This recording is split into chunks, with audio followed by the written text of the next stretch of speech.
আমার শাহিন শাহ শ্রীকুট বাংলার জমিনে এসেছেন।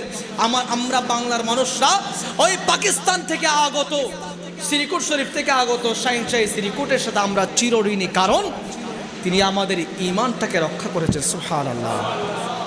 তিনি এসে আমাদের ঈমানকে হেফাজত করেছেন, কারণ তিনি যখন এসেছিলেন তখন ওর অবস্থা যদি এখন চলমান থাকতো, কেউ এখানে ইসলাম, কেউ এখানে মুসলমান হিসেবে আমরা পরিচয় দিতে পারতাম না।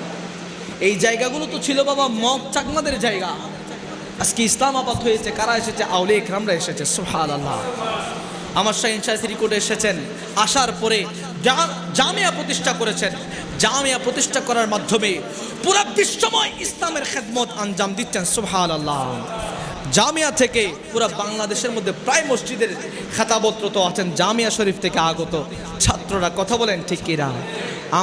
আর ব্যাকগ্রাউন্ড বাজি জামিয়াই আর কোনো কোয়ালিটি কিছু নাই, কোনো কিছু নাই, শুধুমাত্র কি কোয়ালিটি কি বাবা? ব্যাকগ্রাউন্ড জামিয়া শরীফ।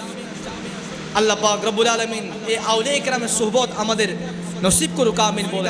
জামিয়ার মাঠে গিয়েছেন, মন খারাপ, নিয়ত করে ভেতরে প্রবেশ করেছেন। খোদা কি কসম, অন্তরটা শীতল হয়ে যাবে যদি অন্তরে আপনার মোহাব্বতটা থাকে। সুবহানাল্লাহ।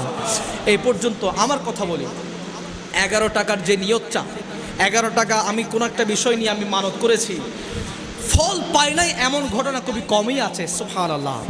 11 টাকা মানত করেছি, মানত করার আগে আমার বিষয়টা সলভ হয়ে গিয়েছে।